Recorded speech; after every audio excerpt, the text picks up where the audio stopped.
গত বছরের বৈশাখী মেলাটা পড়েছিল রোজার মাসে, এই জন্য খুব একটা বড়সড় পরিসরে না হলেও এবারের মেলা পড়েছে ঈদের পরে, তাই অনেক বড় করে মেলা বসেছে।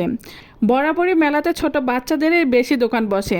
এবারের মেলায় অনেক অনেক দোকান বসেছে, বিশেষ করে খাবারের দোকান, ছোট বাচ্চাদের খেলনাপাতির দোকান, মেয়েদের কসমেটিক, কুকারিস থেকে শুরু করে যাবতীয় সব কিছুই পাওয়া যাচ্ছে এই মেলাতে।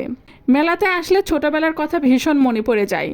আগে যখন মেলায় যেতাম এরকম বাবার হাত ধরে চলে যেতাম, কিন্তু সময়ের সাথে সাথে এখন আর সেই হাত ধরে কখনোই যাওয়া হয় না। সেই সব শুধু এখন স্মৃতি হয়ে রয়ে গেছে। আর বিশেষ করে মেলাতে আসলে ছোট মেয়েদের আকর্ষণ থাকে হাঁড়ি পাতিলের দিকে, কারণ মেয়েরা ছোট থেকেই রান্নাবাড়ি খেলতে খেলতেই বড় হয়। কারণ তাদের অবুঝ মন জানে বড় হওয়ার পর সে আর যাই করুক না কেন ঘরের রান্না কিন্তু তাকেই করে খেতে হবে।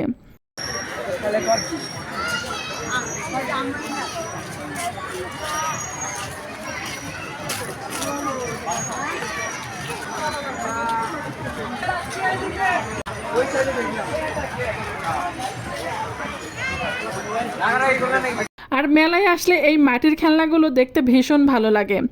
আমার কাছে সিলভারের হাঁড়ি পাতিলদের থেকেও মাটির হাঁড়ি পাতিলগুলো বেশি আকর্ষণ লাগে। মাটির হাঁড়ি পাতিলগুলো রং করা থাকে, আর রঙিন হাঁড়ি পাতিলগুলো দেখতে বাচ্চারা অনেক পছন্দও করে। এখানে শুধু মাটির হাঁড়ি পাতিলই নেই, এখানে আছে অনেক ধরনের শোপিস। প্রচুর দর্শনার্থী আসছে ঘুরে দেখার জন্য। আর বিশেষ করে বাংলা নববর্ষ বাঙালিদের একটা আবেগের নাম, তাই তো অন্য সবগুলো দিনের থেকে এই দিন প্রায় সবাই, ছোট বড় এমনকি বয়স্ক নির্বিশেষে সব ধর্মের মানুষই কিন্তু এই দিনটাতে বেরিয়ে ঘোরাফেরা করে, আনন্দ উল্লাস করে উদযাপন করে। পহেলা বৈশাখ বাঙালিদের কাছে একটা আবেগের নাম। অনেক সময় ধরে ঘোরাফেরা করতে করতে প্রায় ক্লান্ত হয়ে এসেছি, যদিও বাসায় যেতে ইচ্ছে করছে না। আর ইচ্ছা কার বা করবে বলেন? এত হই হুল্লোড় আনন্দ উৎসব রেখে কারো কি আর যেতে ইচ্ছে করে? বিকেলের সময়টা দর্শনার্থী উপচে পড়া ভিড় পড়েছে।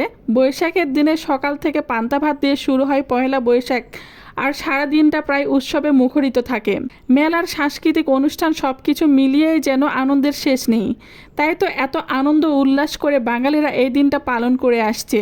আর এই দিনটা শুধু যে শহরের মানুষগুলোই এত আনন্দ উল্লাস করে তা কিন্তু নয়, শহর গ্রাম নির্বিশেষে সবাই যে যার মতন করে এই দিনটা উদযাপন করে থাকে।